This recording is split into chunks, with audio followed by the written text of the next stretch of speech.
Hello students. पिछली जो class थी उसमें हमने डीएनए को कंप्लीट पढ़ लिया था। डीएनए क्या है, डीएनए के टाइप्स क्या हैं।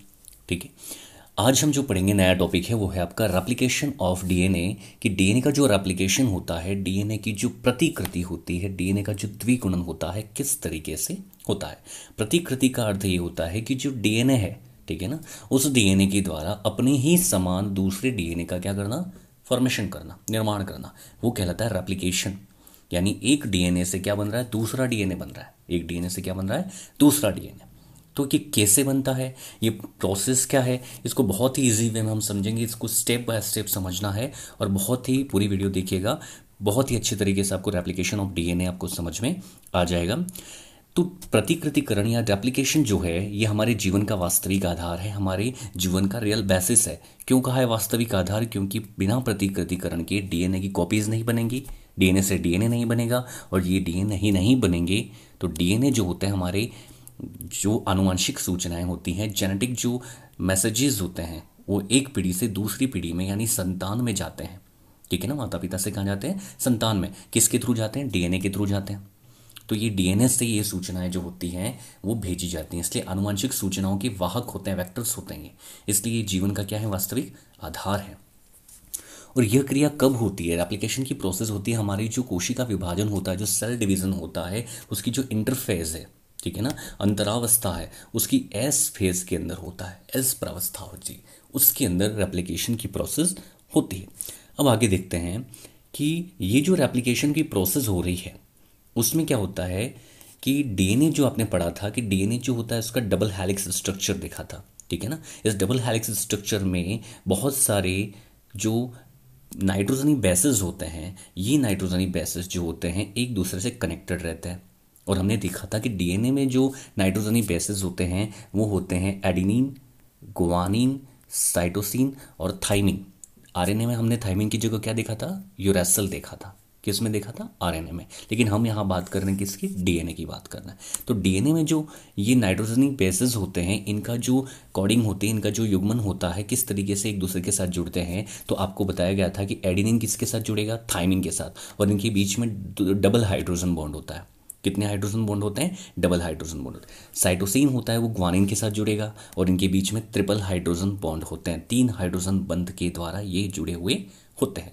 उसी तरह थाइमिन जो है वो भी किससे जुड़ेगा, एडेनिन से, क्योंकि एडेनिन थाइमिन से जुड़ रहा है तो थाइमिन किससे जुड़ेगा, एडेनिन से। और साइटोसिन ग्वानिन से जुड़ रहा है तो ग्वानिन किससे जुड़ेगा, साइटोसिन से। और इनके बीच में भी क्या होंगे, ट्रिपल बॉन्ड। तो ये शार्कों का क्या होता है, बेसिक युग्मन होता है, ये बेसिस का युग्मन होता है, ये समझ लीजिए। अब जो डीएनए का रेप्लिकेशन है कि डीएनए से डीएनए बन रहा है, तो हमें डीएनए से डीएनए बनने के लिए पहले पता होना चाहिए कि डीएनए में कौन कौन सी चीज़ें होती हैं और किस तरीके से डीएनए से डीएनए बनता है। तो डीएनए अणु की जो केमिकल स्ट्रक्चर है, इसका जो रासायनिक संरचना है, उसमें हमने देखा था कि 2 स्ट्रैंड्स होते हैं, 2 पॉलीन्यूक्लियोटाइड श्रृंखलाएं होती हैं। और इन श्रृंखलाओं में आपको देखा था कि विभिन्न प्रकार के नाइट्रोजनी बेसेस होते हैं, प्यूरिन्स भी होते हैं और पिरिमिडिन्स भी होते हैं। और ये आपस में जुड़े हुए थे किससे, हाइड्रोजन बॉन्ड से जुड़े होते हैं। जैसे अभी हमने देखा एडेनिन और ग्वानिन, साइटोसिन, ठीक है ना, ये सारे क्या थे, जुड़े हुए थे। जैसे एडेनिन जुड़ा हुआ था थाइमिन से, साइटोसिन जुड़ा हुआ था ग्वानिन से, इसके बीच में ट्रिपल हाइड्रोजन बॉन्ड थे, इसके बीच में डबल हाइड्रोजन बॉन्ड थे। तो जब डीएनए की हम केमिकल स्ट्रक्चर की बात करें तो 2 पॉलीन्यूक्लियोटाइड श्रृंखला होती है। इस तरीके से 2 श्रृंखलाएं होती हैं। और ये पॉलीन्यूक्लियोटाइड श्रृंखलाएं किससे जुड़ी हुई होती हैं, इस प्रकार से प्यूरिन और पिरिमिडिन शार्कों से जुड़ी हुई होती है। और इनके बीच में कौन से बॉन्ड होते हैं, हाइड्रोजन बॉन्ड होते हैं। तो डीएनए जब रेप्लिकेशन होगा तो उसके लिए ये जो 2 पॉलीन्यूक्लियोटाइड श्रृंखलाएं आपको दिख रही हैं, है ना, ये क्या करेंगी, टेम्पलेट का कार्य करती है। किसका काम करती है, टेम्पलेट का कार्य करती है। मतलब यहाँ पर ये उस सूचनाओं को ले जाने का काम करती है और इसी से नए डीएनए का निर्माण होता है। तो नया डीएनए अणु जो होता है इसी से सिंथेटाइज होता है। ये हाइड्रोजन बॉन्ड क्या होते हैं, फिर टूटते हैं। ठीक है, कुछ एंजाइम होते हैं, कुछ प्रोटीन्स होती हैं जो डीएनए रेप्लिकेशन में बहुत इंपॉर्टेंट रोल प्ले करती हैं। उनकी बात भी हम आगे करेंगे। अब बात करते हैं डीएनए का जो रेप्लिकेशन होता है उसका जो मेथड है। ये मेथड होता है सेमी कंजर्वेटिव मेथड होता है। इसको अर्ध संरक्षी विधि भी कहा जाता है, या इसकी जो प्रतिकृति का प्रकार है वो कहलाता है अर्ध संरक्षी प्रतिकृति, यानी सेमी कंजर्वेटिव रेप्लिकेशन। अब ये चीज़ क्या होती है, एक तो होता है संरक्षी, एक होता है असरक्षी और एक होता है अर्धसरक्षी। अब इसका मतलब जब समझ जाएंगे आप, अर्धसरक्षी का मतलब क्या होता है कि इसमें दो स्ट्रैंड होते हैं, डबल स्ट्रैंड होते हैं। तो दो रज्जुक में से अगर नया रज्जुक बनता है तो ये अनकॉइलिंग हो जाएगी इसकी, तो इस पे भी दो रज्जुक बन जाएंगे और इस पे दो रज्जुक बन जाते हैं, तो ये भी अपने आप में डीएनए बन जाएगा, ये भी अपने आप में डीएनए बन जाएगा। तो एक तो इसका जो स्ट्रैंड है वो पुराना होगा, इसका भी एक स्ट्रैंड पुराना होगा और एक नया होगा, मतलब आधा डीएनए तो पहले वाला ही रहेगा। यानी एक डीएनए से क्या बन रहे हैं, दो डीएनए बन रहे हैं। क्या बन रहे हैं, दो डीएनए बन रहे हैं। तो पुराने वाले जो है, ठीक है ना, जो मात्र डीएनए है, पेरेंटल डीएनए है, उसका एक पार्ट तो रहना ही है, ठीक है, और एक नया बनेगा। मतलब आधा जो डीएनए होता है वही पुराना होता है, यानी वो सुरक्षित रहता है, इसलिए इसको कहते हैं अर्ध सुरक्षित प्रतिकृति, ठीक है ना। क्योंकि दो जो रज्जुक नए बनते हैं, स्टैंड बनते हैं, उनमें से एक पुराना होता है और दूसरा जो स्टैंड होता है वो क्या होता है, नया बनता है। तो पुराना कितना है, आधा, और नया कितना है, आधा। तो नया आधा बन रहा है लेकिन पुराना आधा संरक्षित है, इसलिए इसको कहते हैं आधा संरक्षित है, इसलिए अर्ध संरक्षी विधि या सेमी कंजर्वेटिव मेथड भी इसको कहा जाता है। और इस मेथड के बारे में सबसे पहले बताया था मैसलसन और स्टॉल ने बताया था। किसने बताया था, मैसलसन और स्टॉल ने बताया था। तो अर्ध संरक्षी विधि का मतलब समझ में आ गया कि जो मात्र डीएनए है उसका आधा ही पार्ट जो होता है वो अगली पीढ़ी में क्या रहता है, सुरक्षित रहता है, इसलिए इसको कहा है सेमी कंजर्वेटिव मेथड या सेमी कंजर्वेटिव रेप्लिकेशन। और इसको बताने वाले, प्रयोग के द्वारा सिद्ध करने वाले थे मैसनसल और स्टॉल, ठीक है ना। अब जो डीएनए रेप्लिकेशन होता है उसके बहुत सारे स्टेप्स हैं, ठीक है, बहुत सारे क्या हैं, स्टेप्स हैं। वैसे तो ये बहुत ही जटिल प्रक्रिया है, बहुत ही कॉम्प्लेक्स प्रोसेस है, जिसमें बहुत सारे एंजाइम्स होते हैं, बहुत सारी प्रोटीन्स भाग लेती हैं और इनके द्वारा न्यूक्लियोटाइड्स को क्या किया जाता है, जोड़ा जाता है, ठीक है, और दो नए स्ट्रैंड बनते हैं जिनको हम कह सकते हैं पॉलीन्यूक्लियोटाइड चेन्स बनती हैं। जो किस पर बनती है, जो दो पुराने स्ट्रैंड थे उसी पर बनती हैं, उसी पर बनती हैं। तो कुछ प्रोटीन्स हैं जो सिंगल यूनिट भी होते हैं, कुछ मल्टी यूनिट्स भी होते हैं। तो उन प्रोटीन की बात भी हम आगे करेंगे और इसमें भी हम देखते जाते हैं और आगे एक डायग्राम के द्वारा इसको अच्छे से अपन क्लियर करेंगे। पहले आप इसकी थ्योरी समझ लीजिएगा कि रेप्लिकेशन प्रोटीन होती है जिसको हम कहते हैं गायरेज एंजाइम। कौन सा एंजाइम होता है, गायरेज एंजाइम। इसी को टोपोआइसोमरेज एंजाइम भी कहा जाता है। ये एंजाइम क्या करता है, ये सबसे पहले जो डीएनए जो है जिसके अंदर क्या है, कॉइल टाइप है वो, ठीक है ना, पूरी तरीके से कैसा है, कॉइल्ड है, इसको अनकॉइल करता है। ये क्या करता है, इसको अनकॉइलिंग करता है, इसका विकुंडलन करता है, मतलब इसको सीधा करेगा। पहले तो ये जो कॉइल बने हुए हैं, ये जो मुड़ाव हैं, इन मुड़ाव को क्या करेगा, वो बिल्कुल स्ट्रेट कर देगा। क्या कर देगा, बिल्कुल स्ट्रेट कर देगा, ठीक है ना। तो ये करता कौन है, गायरेज एंजाइम या टोपोआइसोमरेज करता है। नेक्स्ट जो एंजाइम होता है वो होता है हेलिकेज एंजाइम। अब ये हेलिकेज एंजाइम क्या करेगा, ये डीएनए के जो डबल स्ट्रैंड बने थे, ठीक है ना, अभी इन डबल स्ट्रैंड के जो हाइड्रोजन बॉन्ड होते हैं इनको तोड़ देता है। हाइड्रोजन बॉन्ड किसके बीच में थे, अभी हमने बताया, जो प्यूरिन्स और पिरिमिडिन जो नाइट्रोजनी बेसेस हैं, एडेनिन, ग्वानिन, साइटोसिन, है ना, थायमिन, उनके बीच में जो हाइड्रोजन बॉन्ड है उनको क्या कर देता है, ये तोड़ देता है, ठीक है। तो दोनों स्ट्रैंड के बीच में हाइड्रोजन बॉन्ड तोड़ करके क्या हो गए, अलग हो गए। ये काम किसका है, हेलिकेज का है, ठीक है। अब इन हाइड्रोजन बॉन्ड के टूटने के बाद में ये बिल्कुल किस तरीके से हो गया, इस तरीके से हो गया, इस तरीके से, ठीक है। या यहाँ से अनकॉइलिंग हो गया, ये बिल्कुल स्ट्रेट हो गए। क्या हो गया, बिल्कुल स्ट्रेट हो गए। अब ये वापस जुड़ नहीं जाए, इसलिए यहाँ पर क्या हो जाती है, कुछ प्रोटीन्स चिपक जाती हैं। हेलिकेज एंजाइम काम करता है, उसके बाद में कौन सी प्रोटीन जुड़ जाती है, प्रोटीन चिपक जाती है, जिससे वापस जो स्ट्रैंड है वो वापस आपस में चिपक नहीं जाए, वापस जुड़ नहीं जाए। इसलिए कुछ प्रोटीन होती हैं जिसको कहते हैं single stranded protein, SSB protein. कौन सी प्रोटीन होती है, ये एसएसबी प्रोटीन होती है, सिंगल स्ट्रैंडेड बाइंडिंग प्रोटीन, ठीक है। अब विभिन्न प्रकार के डीएनए प्रोटीन्स होते हैं, यहाँ पर वो बनते हैं, बहुत सारे डीएनए प्रोटीन बनते हैं जो इसको वापस जोड़ने से रोकते हैं।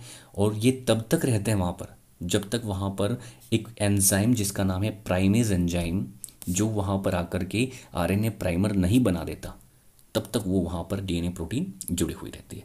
अब क्या होगा, आरएनए पॉलीमरेज एंजाइम, जिसको प्राइमेज एंजाइम भी कहा जाता है, ये आएगा और आरएनए पॉलीमरेज क्या बनाएगा, आरएनए का एक खंड बनाएगा, जिसको आरएनए प्राइमर कहते हैं।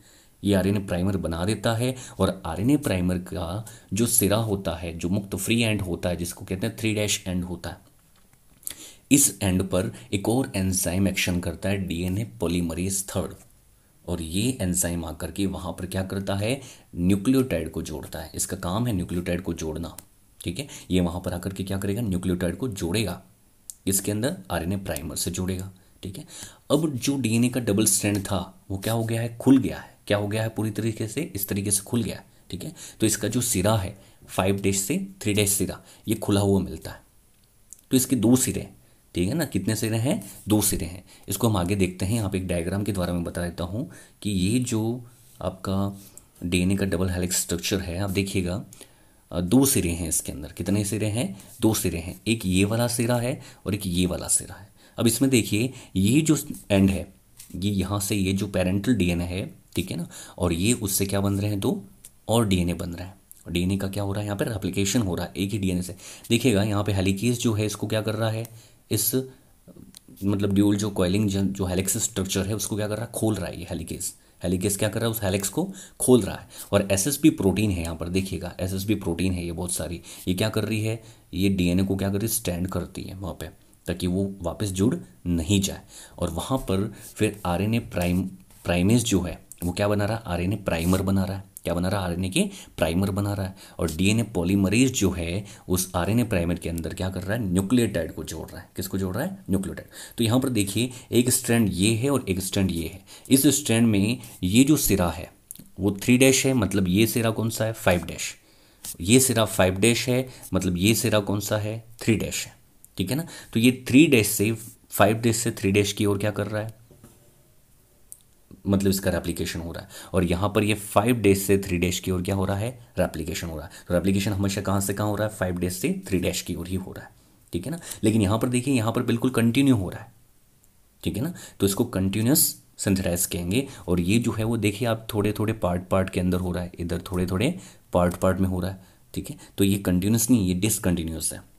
तो इस प्रकार से किस तरीके से होता है, कौन सा स्टैंड, इसको कहेंगे लैगिंग स्टैंड, ऊपर वाले को क्या कहते हैं, लीडिंग स्टैंड कहते हैं, और इसको कहते हैं लैगिंग स्टैंड कहते हैं, ठीक है। इसके बारे में हम देखते हैं, वापस थ्योरी पे आते हैं हम और इसको समझते हैं अच्छे से कि क्या होता है। तो हमने अभी देखा कि आरएनए पॉलीमरेज जो था आपका, ठीक है, आरएनए जो पॉलीमरेज है या प्राइमेज है, ये प्राइमेज क्या बना रहा है, आरएनए का प्राइमर बना रहा है। और आरएनए प्राइमर का जो 3'OH सिरा है, ठीक है, वो बिल्कुल फ्री है, ठीक है ना। वहाँ पर डीएनए पॉलीमरेज आकर के क्या कर रहा है, न्यूक्लियोटाइड को जोड़ रहा है। और ये जो डबल हेलिक्स स्ट्रक्चर है, डबल स्टैंड है डीएनए का, वो खुल गया पूरी तरीके से। तो एक तरफ जो ऊपर की तरफ जो लीडिंग स्टैंड था, कौन सा स्टैंड था, लीडिंग स्टैंड, वो क्या है, बिल्कुल कंटिन्यू है, उसमें कोई खंड नहीं थे। तो वहाँ पर 5' से 3' सिरा जो है बिल्कुल खुला मिल गया इसको। और बिल्कुल खुला मिल गया तो यहाँ पर डीएनए सिंथेटाइज होगा। और कैसा होगा, बिल्कुल कंटिन्यूस होगा। कैसा होगा, कंटिन्यूस। तो सतत डीएनए संश्लेषण होता है, कंटिन्यूस डीएनए सिंथेटाइज होता है। और इस स्ट्रैंड को क्या कहते हैं, लीडिंग स्ट्रैंड कहते हैं। कौन सा स्ट्रैंड कहते हैं, लीडिंग स्ट्रैंड या अग्रग रज्जु कहते हैं। अब जो नीचे वाला स्ट्रैंड था, मैंने बताया था लैगिंग स्ट्रैंड या पश्चगामी रज्जुक होता है। उस पर छोटे छोटे टुकड़ों में डीएनए का संश्लेषण होता है, छोटे छोटे टुकड़ों में होता है। और इन छोटे छोटे टुकड़ों को हम कहते हैं ओकाज़ाकी खंड कहते हैं। ओकाज़ाकी खंड या ओकाज़ाकी फ्रेगमेंट्स कहते हैं, क्योंकि इसकी खोज ओकाज़ाकी ने की थी, ठीक है ना, इसलिए इसको ओकाज़ाकी फ्रेगमेंट्स कहा जाता है। और यहाँ पर जो संश्लेषण होता है डीएनए का टुकड़ों में होता है, इसलिए इसको सतत नहीं कह करके क्या कहे हैं, असतत कहा है, डिसकंटिन्यूस कहा है, ठीक है, या अर्ध असतत भी कहा है, क्योंकि हो तो कंटिन्यू ही रहा है, लेकिन कैसे हो रहा है, टुकड़ों टुकड़ों में हो रहा है। किस तरीके से हो रहा है, टुकड़ों टुकड़ों में हो रहा है, इसलिए इसको सेमी डिसकंटिन्यूस भी कहा जाता है, ठीक है। और ये क्रिया कहाँ हो रही है, 5' एंड से 3' एंड तक ही हो रही है। तो 2 प्रकार के स्टैंड आपको पता चल गए कि एक होता है लीडिंग स्टैंड, जहाँ पर बिल्कुल कंटिन्यूस डीएनए का क्या होगा, संश्लेषण होगा। और दूसरा है आपका लैगिंग स्टैंड, जहाँ पर डिसकंटिन्यूस या सेमी कंटिन्यूस जो है इस टाइप का आपका क्या होता है, डीएनए का संश्लेषण होता है। अब आगे बात करते हैं, ये जो ओकाज़ाकी खंड बन गए, ये जो ओकाज़ाकी खंड बने हैं, ठीक है ना, ये पूरी तरीके से बन जाते हैं। और जब ये पूरी तरीके से बन जाते हैं तो यहाँ पे डीएनए पॉलीमरेज फर्स्ट जो है, ये वहाँ से आरएनए प्राइमर थे उनको हटा देता है। अब आरएनए प्राइमर वहाँ से हट गए तो जगह क्या रह गई, खाली रह गई, बीच में गैप रह गया।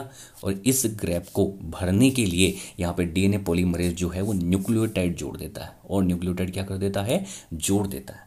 अब जोड़ने का काम इसका है, ठीक है ना। लेकिन इस गैप को भरने का काम कौन करता है, वो करता है लाइगेज एंजाइम।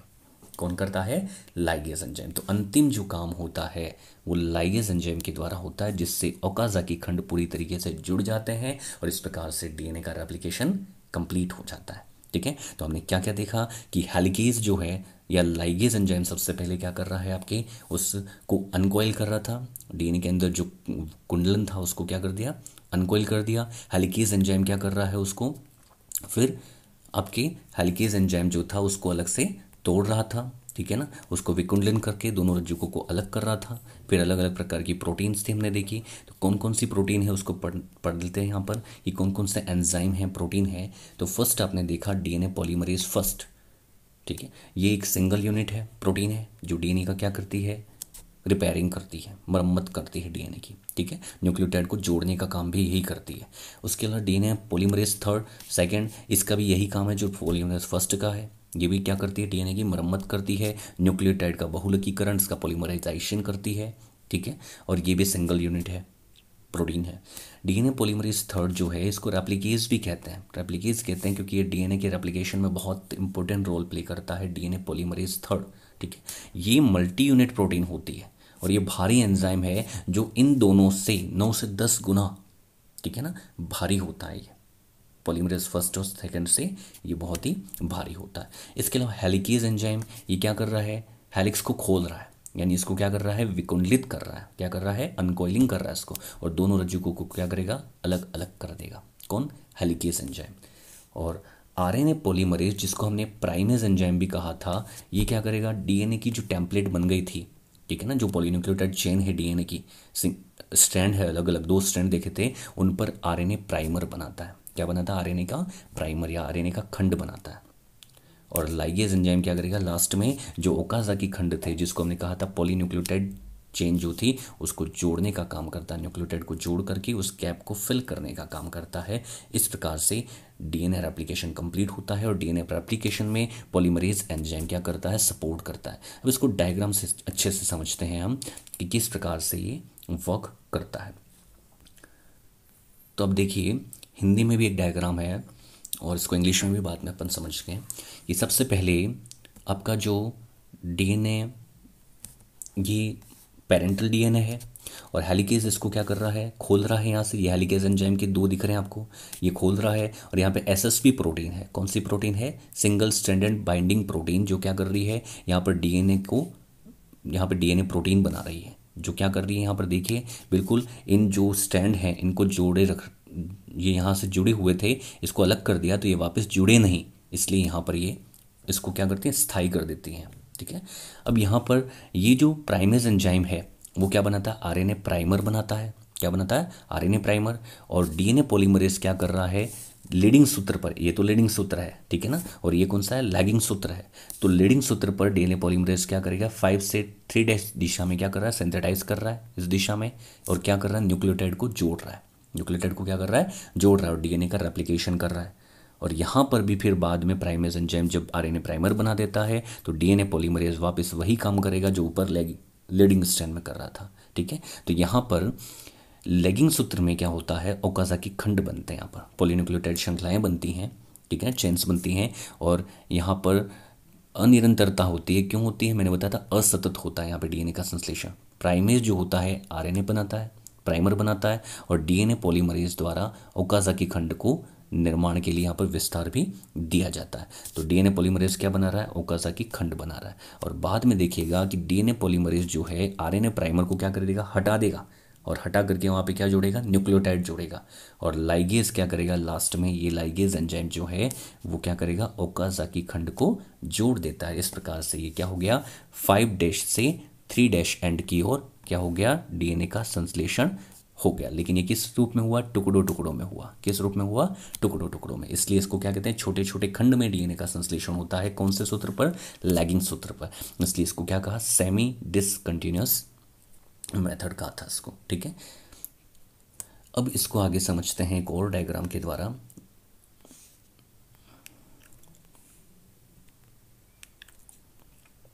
ठीक है, ये देखिएगा कि ये जो डीएनए का 5' एंड है और ये है आपका 3' एंड। सबसे पहले डीएनए गायरेज जो है वो क्या करेगा, अनवाइंड करेगा डबल हेलिक्स को। अनवाइंड मतलब उसको अनकॉइलिंग करेगा, ठीक है। और डीएनए हेलिकेज जो है इसको क्या करेगा, सेपरेट करेगा, दोनों स्ट्रैंड को क्या कर देता है, सेपरेट। ये भी सेपरेट हो गया, ये भी सेपरेट हो गया, ठीक है। अब यहाँ पर क्या होता है, ये जो प्रोटीन आपको दिख रही है वो प्रोटीन जो है वो एसएसबी प्रोटीन है। कौन सी प्रोटीन है, एसएसबी प्रोटीन है, जो क्या कर रही है यहाँ पर, इनको रोक रही है, वापस दोनों स्ट्रैंड को बाइंडिंग करने से क्या कर रही है, प्रिवेंट कर रही है, ठीक है। उसके बाद यहाँ पर प्राइमेज एंजाइम क्या कर रहा है, आरएनए का प्राइमर बना रहा है। क्या बना रहा है, आरएनए प्राइमर का फॉर्मेशन कर रहा है, ठीक है। और ये आरएनए प्राइमर बन गए, आप देखिए क्या बन गए, आरएनए प्राइमर बन गए। और ये कौन सा स्ट्रैंड है, लीडिंग स्ट्रैंड है, 5' से 3' की ओर। आप देख रहे हैं बिल्कुल कंटिन्यूस डीएनए का क्या हो रहा है, संश्लेषण हो रहा है, डीएनए फॉर्मेशन हो रहा है ना। तो कंटिन्यूस सिंथेसिस ऑफ डीएनए कहाँ पर हो रहा है, लीडिंग स्ट्रैंड पर हो रहा है। और यहाँ पर देखिएगा ये जो डीएनए पॉलीमरेज थर्ड है, ठीक है ना, ये यहाँ पर क्या करता है, यहाँ पर भी न्यूक्लियोटाइड को जोड़ता है, किसमें, लीडिंग स्ट्रैंड में भी। और यहाँ पर भी जो लैगिंग स्ट्रैंड है उसमें भी डीएनए को क्या कर रहा है, न्यूक्लियोटाइड को जोड़ रहा है। क्या कर रहा है, न्यूक्लियोटाइड को जोड़ रहा है, ये बाइंडिंग कर रहा है, ठीक है। और गैप को क्या कर रहा है, फिल करने का काम कर रहा है। और यहाँ लेगिंग स्ट्रैंड जो है इस पर जो सिंथेसिस होता है डीएनए का वो कैसा होता है, डिसकंटिन्यूस होता है। और इसको मैंने कहा था सेमी डिसकंटिन्यूस भी कहा जा सकता है, ठीक है। और ये जो बीच बीच में गैप रह गया, इस गैप को फिल करने का काम कौन कर रहा है, तो ये डीएनए लाइगेज और पॉलीमरेज फर्स्ट करते हैं, ठीक है ना। ये क्या करते हैं, इस गैप को फिल करते हैं। और डीएनए लाइगेज क्या कर देता है, इस गैप को सील कर देता है पूरी तरीके से, ठीक है। और इस प्रकार से ये क्या बन गया, एक डीएनए से क्या बन गए, 2 डीएनए बन गए। कितने बन गए, 2 डीएनए। इसमें से देख लीजिए कि इसका एक एक पुराना जो है, पुराने डीएनए का एक पार्ट इसमें भी है और एक पार्ट इसमें भी है। इसलिए इसको क्या कहा है, आधा तो पुराना ही है, आधा तो क्या है, पुराना ही, इसलिए इसको सेमी कंजर्वेटिव मेथड भी कहा गया है। अगर आपको वीडियो पसंद आई हो तो लाइक कीजिएगा, शेयर कीजिएगा और चैनल को सब्सक्राइब भी कीजिएगा। Thank you so much. जय हिंद, जय भारत।